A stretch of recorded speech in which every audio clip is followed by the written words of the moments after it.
Praise the lord. ఈరోజు దేవుని వాగ్దానము. ఆయన తన 12 మంది శిష్యులను పిలిచి అపవిత్రాత్మలను వెళ్ళగొట్టుటకును, ప్రతి విధమైన రోగమును, ప్రతి విధమైన వ్యాధిని స్వస్థపరచుటకును వారికి అధికారం ఇచ్చెను. మత్తాయి సువార్త 10వ అధ్యాయం 1వ వచనం. వాక్యము విన్నారు కదా. మీ కొరకు చిన్న ప్రార్థన. కళ్ళు మూసుకోండి. మీరు ప్రార్థనలో అడిగి ఉన్న వాటిని మీరు పొందుకొని ఉన్నారని, అవి మీ జీవితంలో జరిగి ఉన్నాయని నమ్మండి. నమ్ముట నీ వశమైతే నమ్మువానికి సమస్తము సాధ్యమే. ప్రార్థన.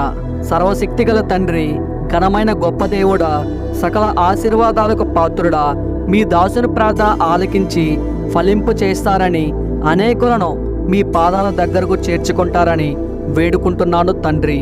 ఓ దేవా, ఈ వాక్యము విన్న ప్రతి ఒక్కరిని ఆశీర్వదించి, ఈ ప్రార్థనలో మోకరించి నాతో ఏకీభవించినటువంటి మీ దాసులను, మీ దాసురాండ్రులను, ఇంకా పక్క కుటుంబీకులందరినీ ఈ వర్తమానం వినిపించి, వారి వారి కుటుంబాలలో ఉన్నటువంటి కుటుంబీకులందరినీ, వారి ఆస్తుపాస్తులను, వారి పశు సంతతిని దీవించి ఆశీర్వదించి ఘనపరచగలరని తమ ఘనతను యేసుక్రీస్తు నామంలో అడిగి వేడుకుంటున్నాం తండ్రి.